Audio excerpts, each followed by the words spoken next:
हा, नवीन वर्षाच्या शुभेच्छा. हा, बोला ना. काय? SIP का?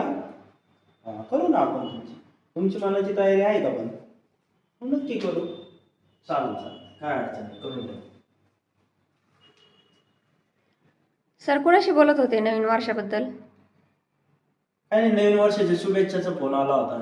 ते आमचा मित्र आहे, दरवर्षी मला शुभेच्छा देतो आणि दरवर्षी म्हणतो SIP चालू करायची.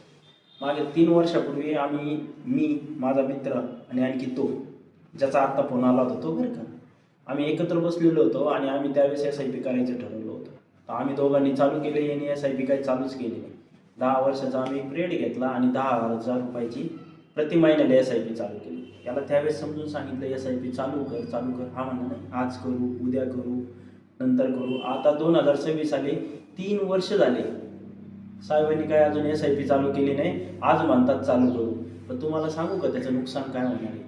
आमचे जे पैसे 10 वर्षात होणार आहे, आमचे जवळजवळ 22,40,000 रुपये होते आणि त्याने 3 वर्षामुळं उशीर केल्यामुळं त्याची जी मॅच्युरिटीची अमाऊंट होईल ती 12,80,000 होणार आहे ॲप्रॉक्सिमेटली. लक्षात घ्या, म्हणजे 9.5 लाखाचा डिफरन्स येतोय. हां, तुमचा आळशीपणा किंवा तुमचा निर्णय घेणं त्याच्या किती अंगलट पडलं. आणि दरवर्षी हॅपी न्यू इयर करून काय उपयोग आहे? आता पहा तुम्ही कोणत्या कॅटेगरीमध्ये. आमच्या कॅटेगरीमध्ये आमच्या मित्रासारखे दरवर्षी हॅपी न्यू इयर करायचं, SIP करायचे म्हणायचे आणि परत सोडून द्यायचं परत पुढच्या वर्षी. तसं करू नका. तुम्ही थांबू शकता SIP करण्यासाठी, पण काळ थांबत नाही आणि पैशाची वाढ पण खुटते.